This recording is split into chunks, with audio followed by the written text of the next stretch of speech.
Welcome back to The Joy of Vinyl. I'm Rick Coste. Now, if you've been following this channel for a while, you'll know that I've been using the Record Doctor 6 vacuum machine to clean my records. Well, after cleaning thousands, and I mean thousands of records, I've decided it's time for a change.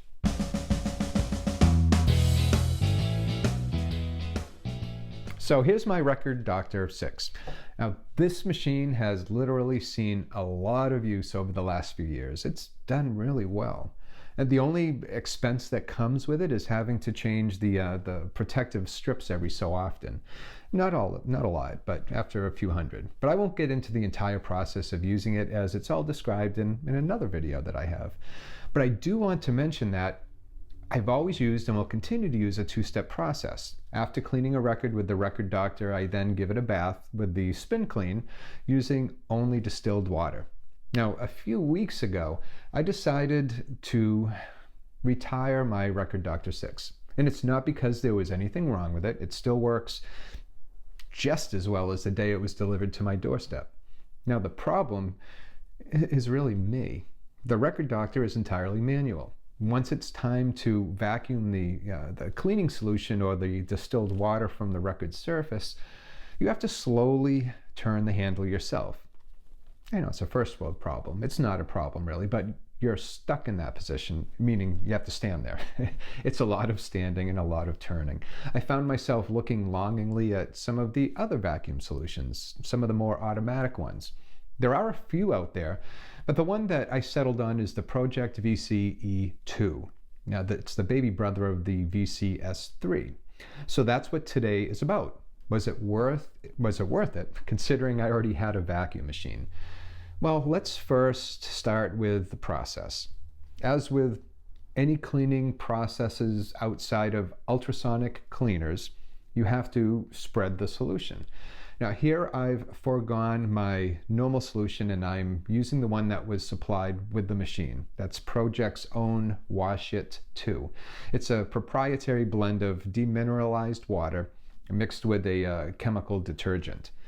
It doesn't contain alcohol and is supposed to be safe for shellac records as well. I don't own any, so it wasn't an issue anyway, but it's good to know. And you have to be very careful with shellac records. One trick I've learned is you have to agitate the solution. Don't simply spread it on the surface. For the emulsifier to work and get any oils, grease, or particles, you want to see suds.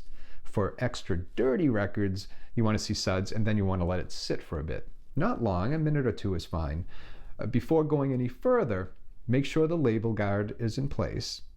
For the Pro-Ject, it's magnetized, so it holds the record firmly in place.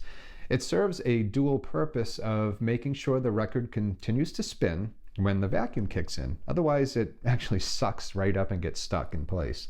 I've done this more than once without even thinking. Now, there are two switches on the side. One is to start the record spinning, and the other one is to start the vacuum.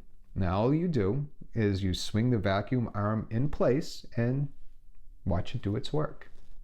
Now, if I recall, the instructions indicate a spin in each direction is enough, but I let it spin 3 or 4 times and then the same in the opposite direction, because you can just flick the switch and do the reverse.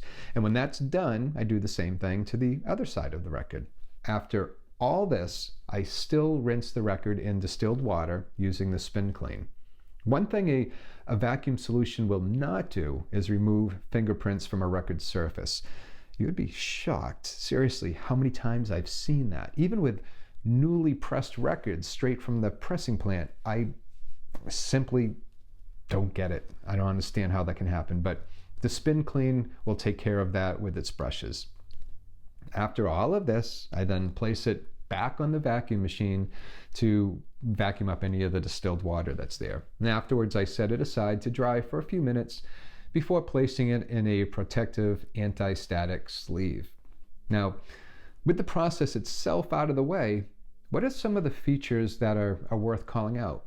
One thing which I've heard is an improvement over previous methods is the placement of the exhaust. And when I say previous methods, I mean previous models. That's what I should have said.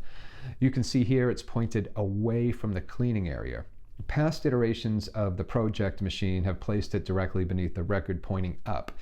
So this is a much better solution even if it's just for peace of mind. A major difference when compared to the Record Doctor, aside from it being automatic, is the placement of the vacuum itself. Now the Record Doctor 6 will suck the fluid into its reservoir from the bottom of the record. The record spins over the vacuum slot. The Pro-Ject does so from the top. So which is better? Well, I'm not sure, to be honest. Having used both, I will say the vacuums seem to be of equal power. It might be a matter of physically spinning the record. With the Record Doctor, the arm might get in the way if it was on top, since you have to spin it manually. So depending on if you're right or left-handed, that could turn out to be awkward. Having the vacuum from below with the Record Doctor seems to be a better solution in that case, since it's all manual. But with both machines, the record surface is just free of fluid after a few spins. If I could change one thing about the Pro-Ject, having used it to clean quite a few records now, is I guess the length of the vacuum arm. Given a choice, I would rather it be extended a bit so it was a little bit closer to the label protector. I find myself having to use a microfiber cloth to clean excess fluid from the dead wax. Not always, but depending on the record. I never had to do that with the Record Doctor that I can recall. So which would I recommend?